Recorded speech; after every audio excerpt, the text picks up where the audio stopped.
are here with head coach Joe Evano of the women's wrestling team. It's the 2022-23 season preview. Coach, it's year one. It's the 19th sport here at Vanguard, and you get to run your own program. You came over from the men's wrestling program where you were an assistant under Caleb Flores, but now you're running your own show. What has it been like so far? It's been an absolute whirlwind of emotions, fun, stress, competitiveness, and absolute joy and a dream come true. That's it. It's going nuts. A lot of fun. 25 women on the roster right now, as my last count. Yep. I think 23 of those are freshmen. I think you have one sophomore, one junior. So many young women that are just beginning their college experience and getting involved in a wrestling program. What has been the biggest challenge so far for them? Biggest challenge so far is managing expectations. They're so eager, and we recruited competitors. Their wrestling resumes are quite extensive, but they first and foremost want to get after it and compete. And right now it's just reeling them in to where it's November right now, and the long game is we want to compete hard in March and try to win that national title and represent the school, the sport, and the state. So right now it's just reeling them in. Right now all their goals are right now to go win a national title, but can't do that just yet. So right now it's just managing their expectations and focusing on the little things, the minor details that college wrestling requires. I know you're excited about some of these recruits that have come in. Mm-hmm. Who are some of the main names that we'll be watching here in the weeks, months, and years to come? The Vanguard women's wrestling team as a whole. I don't want to put any one of them putting extra pressure on them. They all carry the weight of the university and the weight of the sport on their shoulders. I believe that California has some of the best wrestlers in this nation at both the men's and women's side. And there's not that many programs for both the men's and the women's side. And they want to have this opportunity to go out there and represent the state as well as themselves and their high schools, their coaches, and all the women that came before them that were pioneers of the sport. It's still in its infancy. I mean, it's not even sanctioned at the NCAA level yet. Mm-hmm. NAIA level was the first. So they're adding programs left and right, but they want to represent here in the South. We have none in the four-year college world. The California junior college system just adopted it, so this is their inaugural season. So go California community colleges, well done. But we lost one. We lost Life Pacific. So it's scary. We want to keep on going and represent well and just making things happen, and that's what they have going on. So really all of my wrestlers that I love dearly and are all competitors, and I expect big things from all of them, but not one more than the other. I'm expecting a higher placing than the other. No, I'm expecting them all to be out there and compete and to represent the university, Christ, the sport, and just go out there and be amazing athletes. Well, the Cascade Collegiate Conference, which is the conference that Vanguard Wrestling competes in, both men and women, recently released their preseason poll, and Vanguard was 5th out of 6 teams. Mm-hmm. I know polls don't really tell the whole story. It's just a preseason predictor of sorts, but do you think that's an accurate assessment right now of your team for what the league is going to offer this year? Sure.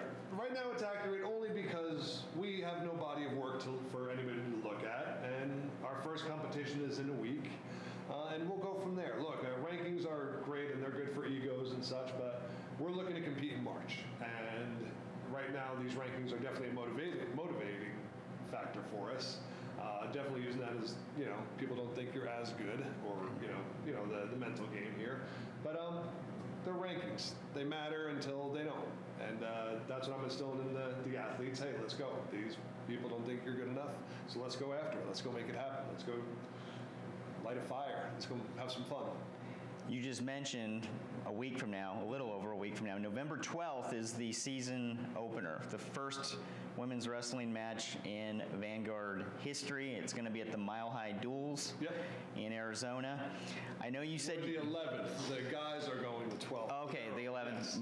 We're traveling with the guys. It's Traveling, it'll be a dual trip there? dual trip. Yeah, we're mobbing. We're rolling deep. I know you said you didn't want to mention names, but you're obviously going to have to put a lineup out there. So the people want to know who some of these wrestlers are. Who's going to be competing for the opportunity to wrestle, let's put it that way, in the first duel of the year? Okay, so we are wrestling in an open tournament, and that's kind of working as our wrestle-off to see who places where higher, because then the following week we're off to Missouri Valley for that open, which is one of the toughest tournaments in the nation on the female side, also the men's side for NAI as well. But for the female side, this is where we're going to make our mark. This is where we're going to see how we compare to the other programs and see what we have to work on and go from there. So right now I'm using this opportunity to watch all the girls go out there and compete and to see who places where, and I'll make my decisions there on who the starters are. And just because they're the starters doesn't mean it's permanent that way. Things happen in this sport. But I'm expecting all of them to go out there and compete, and I'm excited to watch them all go out there and get after it. How competitive has the gym been in the training leading up to this first competition? Amazing. I can't say enough great things. Most of these girls are coming from programs where they have maybe 6 or 7 teammates on the female side. So this is the first time where they're actually having full-on competitors and high-level competitors to work with and bounce ideas off of every single day. So it's definitely a learning adjustment for a lot of them, because you're going up against people that are, placers in state every single day, or high-level national rankings athletes every single day. And that wears on you when you're not used to it. So a lot of these girls are having a lot of fun. They made the adjustments, and they're going after it. And every single one of them has gotten better every single day. And I wish they could wrestle their former selves just so they can have that litmus test, just so they can see it. And they're all competitors, so a lot of them don't see it, or again, they get frustrated because somebody has their number throughout the whole day. But if they could just see what I see, it's night and day, and I'm so excited. And I also want to thank all their coaches for laying such a great foundation for them to get to where they are now. And being on the men's side and having being one of 2 assistant coaches under Caleb, that you can't do it all alone. No. So you do have an addition to your staff. Oh, do I? Tell me who she is and what does she bring to this program? The Brazil Marquez. She is one of the most amazing coaches that's in this nation. And for all levels, she's absolutely incredible. I can't say enough amazing things about her. She's California grown, California born and bred. She competed at one of our competitors' school up north. I won't say their name. I'm just kidding. Menlo. She did very, very well for them, as they were one of the pioneers.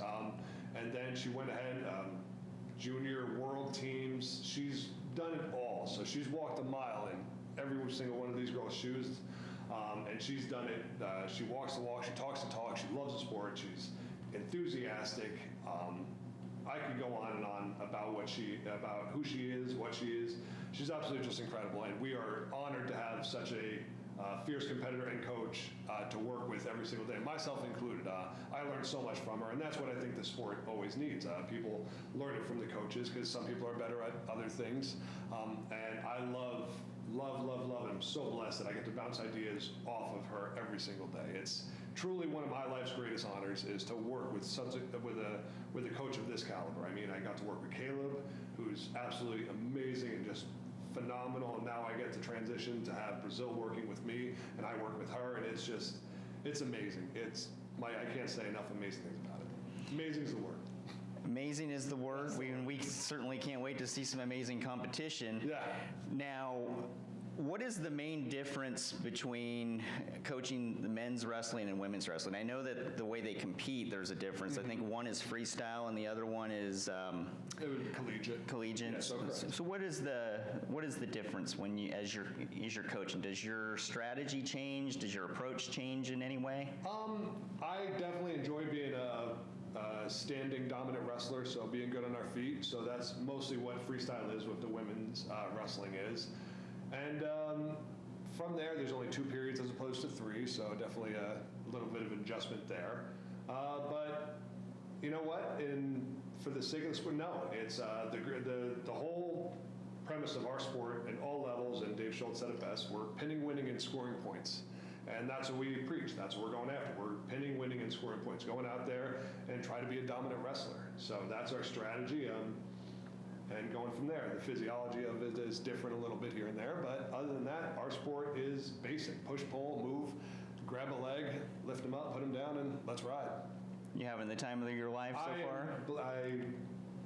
I'm not going to say what I would say, but I would, I would do it for free, but they're paying me. I love this job. I'm so honored. I love working with the people I get to. I love being the fact that I can do a sport. This is heaven. This is absolute heaven, and I'm going to run with it like I stole it. And I hope the athletes see that I'm excited about this as well. Now, obviously, this year, too, is a little strange in that we don't have a home facility on campus. The pit is no longer the Freed Center for Leadership and Service. It's going to be constructed, but it's going to take a while to do that.